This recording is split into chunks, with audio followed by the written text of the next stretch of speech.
Good evening, good morning, wherever we are at this point in time. This is HOL blog. I want to talk briefly about um the post I kept out earlier regarding late Pastor TB Joshua and some of his disciples. I saw the trending news going around and I was wondering what is that? What is that? So I followed to go and look for what exactly was going on. And fortunately, I was able to see some clips. I saw some clips on Instagram. Then I actually followed it all the way to YouTube. Um, so far, I noticed past one to three. I know it might be more than that now, but I've only watched part one. Is about 50 something minutes, almost an hour program. So with this, I just want to make my own opinion, what I feel about the BBC um investigation, BBC Africa, regarding late Pastor Joshua. First of all, to start with, this is not the first time or the second time I'm hearing this name. Uh, I can remember when I was very young. I was young. I won't say very, but when I was young, my daddy used to put on his radio, and I could remember there was a particular station that late Kola Olawi used to do a program on, and I think as much as I can remember, I think it's like Saturdays, because I know it was like early in the morning and it was a weekend. I'm thinking it's Saturday, but I know it's weekend. It was in the morning, and they used to do this program relating to they've done some programs relating to late Pastor Joshua. That was the first time I heard about him, and I noticed that there were so many allegations against him then. So with that, I had that funny opinion, and it was the least pastor or person I I wanted to watch, like when we put on the TV to say maybe they are doing program or you are watching his video or you want to visit the church. One of the allegations, as far as back as I could remember, were you know people going to see him for a certain ailment or something is wrong with them. The wife will come home, and the next thing is that they will start seeing in their Pastor TB Joshua in their sleep, sleeping with them. The women having issue with their husband, you know, using occultic or evil powers. So there were so many allegations against him then. So that made me wonder, what kind of a church or what kind of a man is this? That was when that name stuck to my head. And along the line, I remember a few years back, they used to show him on the TV. I used to flip that channel. It's something that I will never watch. And that still stuck to my head for a long, long time.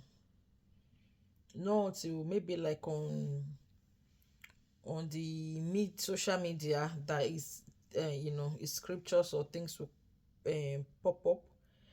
Then I could remember there was that news of the collapsed building. I heard that, briefly. And what I could remember was before he passed away and after he passed away. And, when he passed away, I was able to, I mean, obviously, old enough. I was able to, go through, some of his things, some of the stuff he said whereby we're watching it on social media, also on the TV, about his place of worship, what happened, is during his death, after his death. Like, for example, uh, Mr. Dele Mohammed going there. So on his own page, he kept clips and clips of, him visiting the place and the burial and the Thanksgiving service they went for. So, and also some of the scriptures or what is said in the past that are coming to press, that are happening now. And so when I saw, you know, these new allegations coming up against him, okay, sorry, I missed something as well. There is a lady among the disciples, the black lady with the braid. I can remember years back as well, I watched some clips of her on social media talking about Pastor TB Joshua. This was before his death, before Pastor TB Joshua passed away. And I can remember she was saying what she has experienced, and a book was coming out on it. I can remember vividly well. I watched some clips on that. Yeah, I can remember, but in details I cannot remember, but I remember that face vividly well.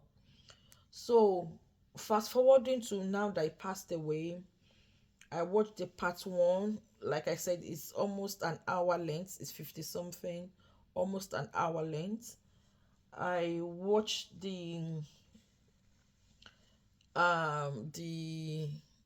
you know that episode part one of people, some of the people who happen to know late Pastor TB Joshua and their experiences with this man. And it's so sad, it saddens my heart to see these people coming out and saying what they experience.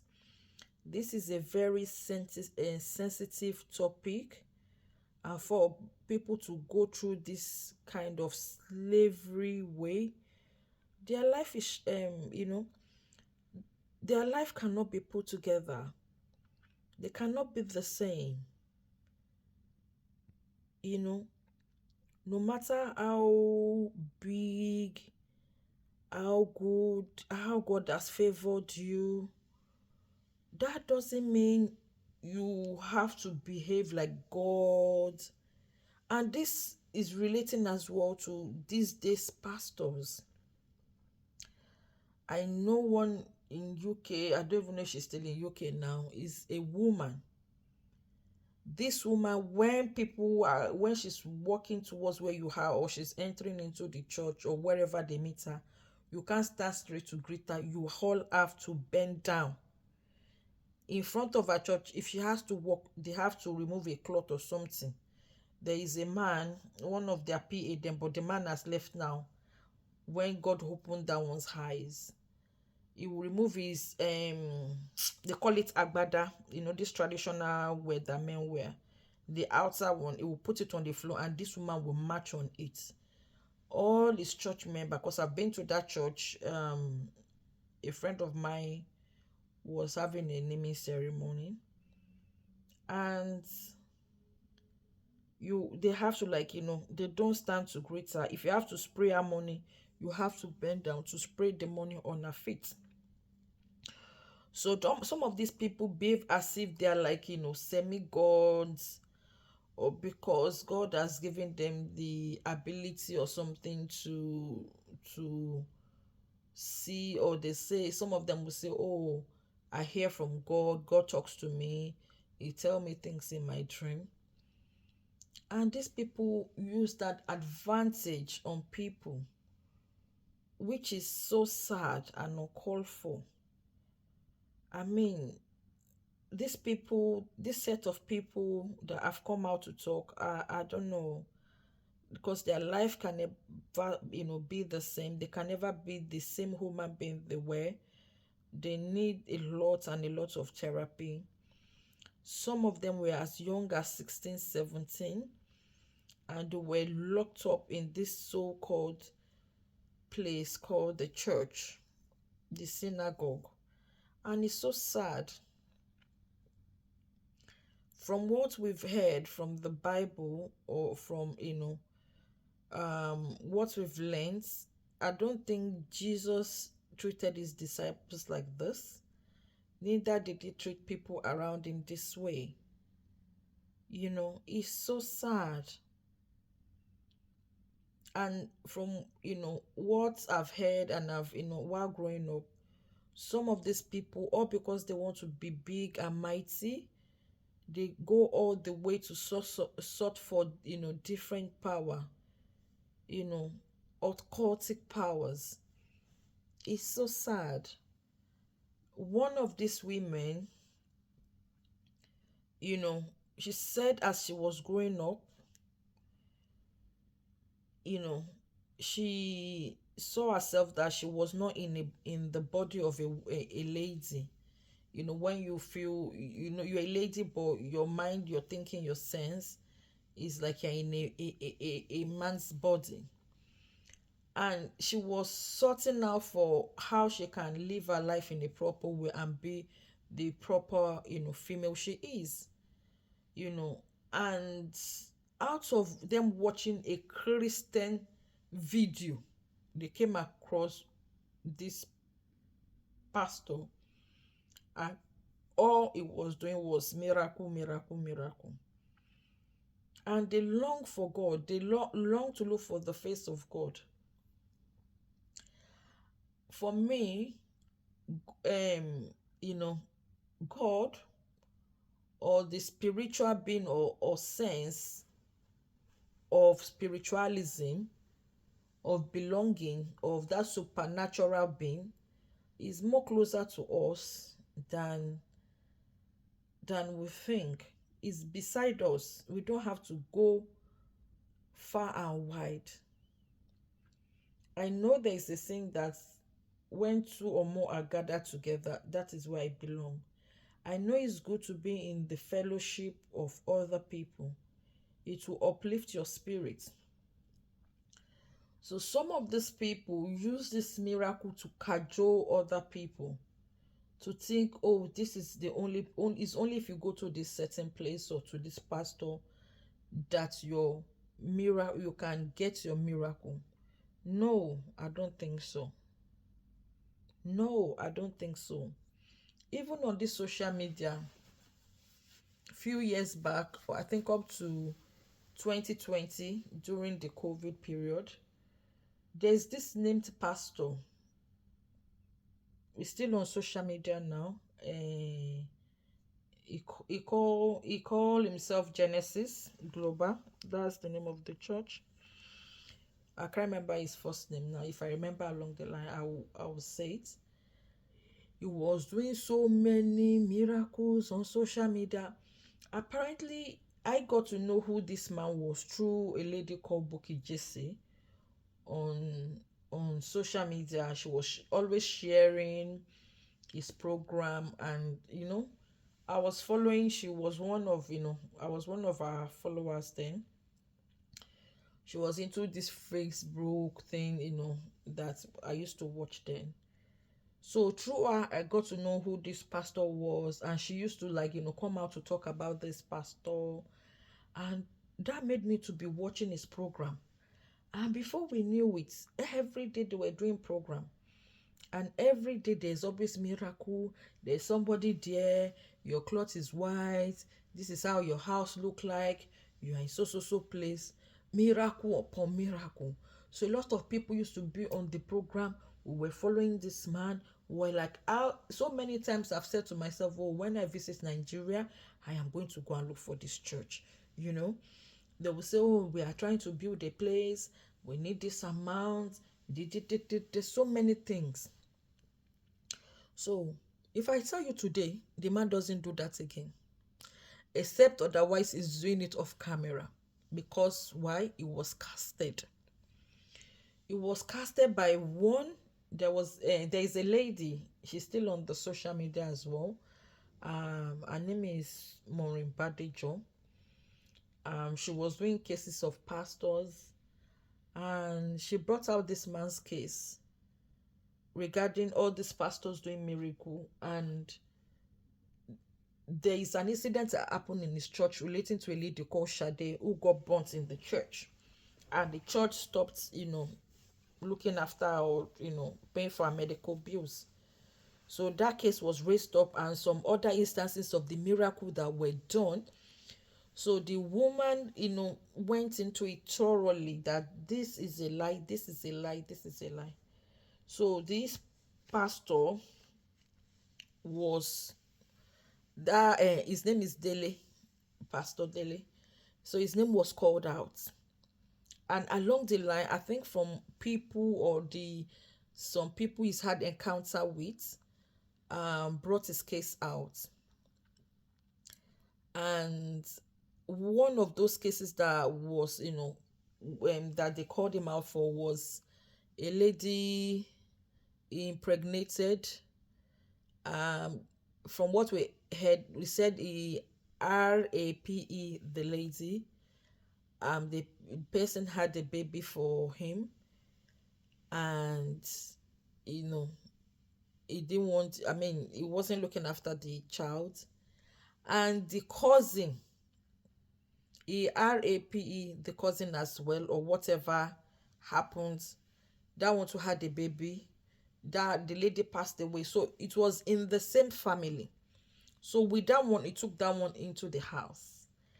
And anytime he's preaching in church and he says, oh, if I'm lying or whatever, he will use his firstborn as, on the cause that if I'm lying, let this happen to my first child. And apparently the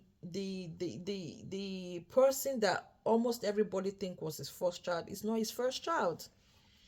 So the first child is another child is not showing to anybody, who is not caring for. So those ones, the family of the lady called him out. So it was a shock to everybody. People who knew him called him on phone, tried to find out. Even this lady called Buki came out to defend him. Eventually, they got to know the truth. And some other people came out and said, well, we have a baby for him, blah, blah, blah, with evidence. There was another lady as well. He brainwashed the lady, and the lady is not in a stable state of mind as far back as I think 2021, or that same 2020. So a lot of stories were dug out. Some people came out through Buki Jesse. When Buki Jesse got to know a lot of things, it's like her eyes got open, because she was supporting this church.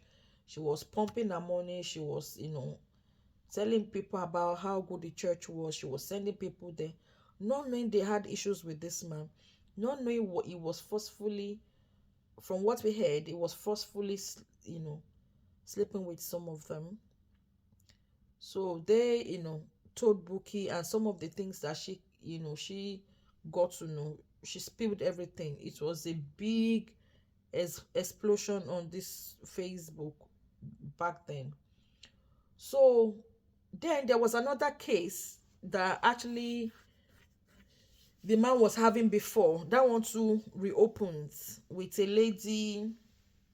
They said they collected a lot of money from, lied to her, he was going to um you know marry her, a married woman, and you know so it was more to do with money issue, lying to this lady. And the woman picked up the case. I think the case has been in court before, and the case was reopened, and boom, he was sentenced to, he was sent to jail anyway. He was sentenced and he went to jail. So the whole case, people were thinking, no, it's Buki just said that sent him to jail. No, it was somebody else entirely. But it just happened that the thing happened at that point in time, you know. And since then, so during that time, the social space was cleared, quiet, And when he returned, even though he didn't, finish his sentences, he's been quiet. He's been on the low key. We've not been seeing him doing his funny miracles online. And apart from him, there were like two, two or more people that were called out as well. One of them is Sam Ojo as well. This lady, there's a lady that's, she's one of the she I mean, the first time I heard about her was at, her song on YouTube, Gogo Mi Fun Me. There was an issue with that one and Sam Ojo. So a lot of things through Mr. Sojolo Gbogboro, they were all called out. What am I trying to say? We are closer to God than we think. And spiritually, we can talk and speak to our God. And that really opened my eyes and made me to pray to God. It's not that I can't go to church at the moment. I'm not, but I dedicated um 10 days every year to visit Israel and visit the holy sites and do my prayers and come to my house. Yeah. And obviously online, there's online church. I pray, you know and I leave the place. I do not allow anybody to give me any vision. Some of these visions, or from some of the things.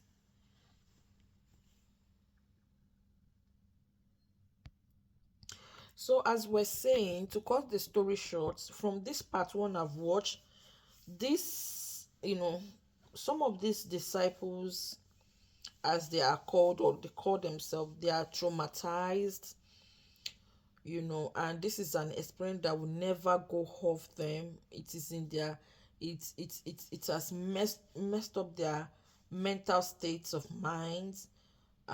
Some of them were, physically abused, mentally abused as well, which is sad. And from what Madame Bisola said, he was looking for virgins. He was, looking out for the young ones. you know what It's just sad. He was looking out for virgins. He would sleep with them. They could not leave the place the fences were high with barbed wires. There were, you know um monitors everywhere. They were, heavily harmed, you know bodyguards or securities outside, so they could not run away. They could not hide. And even when, they said, when the building collapsed, that a lot of people were buried in that building. And when they, during the day, when they got the ambulance, when they reported it, it was more or less like saying the people, a lot of people were alive. The people that they were able to bring alive, they brought them out. But they never talked about people that passed away. And some of these people that spoke, they said there were like hundreds of people beneath that collapsed building, and most of them were foreigners. And it was in the middle, very late at night, when they knew the cameras are not there, the reporters are not there. That is when they were pulling out the dead bodies. And this is sad. From what I watched, they said some of these people, they were giving money. Some of their families were giving large sum of, they pumped a lot of money to them. And some of them refused the money. That, are you trying to silence us so that we won't report or say what happened to our family, that our family passed away? And some of them were even threatened that, we know you, we know where you are, we know your family, you need to stay quiet. So I mean, I'm not surprised. Maybe some of the things that were being reported were surprising, but mostly I'm not surprised, because even in these days we hear of some of these things of them sleeping, or rape, young ladies, even married women, using their blood to do sacrifices or funny things. So, I mean, I will stop here for now. It's just sad. It's unfortunate. Um, from some of the comments I've seen on social media while going around, some people said, "Why now?" It's not why now. So it's just that BBC is doing it now. Some of these issues has been reported or said out as far back as I was very young. I've listened to it on radio by Kola Olawiyi. Yeah, he was an independent journalist then. He's done some. Um, this Madam Bisola, the lady in the dark with braids, she too, she came out to tell her story, but the people believe her. Even she was threatened. So it's not about why now. Some people did speak out, but did anybody hear them? No. So if they were able to compile some of the things now, well, there is no time that is why now. It might have passed away. It doesn't matter. It's their life, it's their experiences, and they need to speak up. Thank you. Watch out for part 2.